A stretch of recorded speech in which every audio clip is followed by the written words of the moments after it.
அவர்கள் பரிசுகளை தயார் செய்து யோசேப்பு வரும்போது தர தயாராக இருந்தார்கள். யோசேப்பு வீட்டிற்குள் வந்தபோது அவர்கள் தரையில் விழுந்து வணங்கினார்கள். அவன் அவர்களிடம் நலத்தை விசாரித்தான். உங்கள் முதிய தந்தை நலமாக இருக்கிறாரா?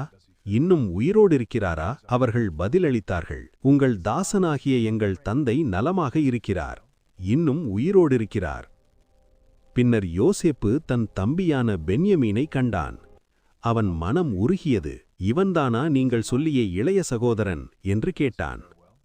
மகனே, தேவன் உனக்கு கிருபை புரிவாராக என்று சொல்லி உணர்ச்சியை அடக்க முடியாமல் உள்ளே சென்று அழுதான்.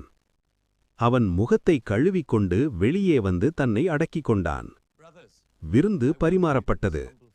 எகிப்தியர் தனியாகவும் சகோதரர்கள் தனியாகவும் அமர்ந்தார்கள்.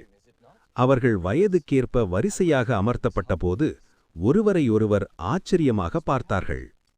யோசேப்பு தன் மேசையிலிருந்து பங்குகளை அனுப்பினார்.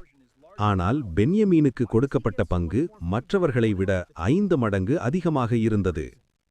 அவர்கள் அவனுடன் மகிழ்ச்சியோடு உணவு உண்டார்கள்.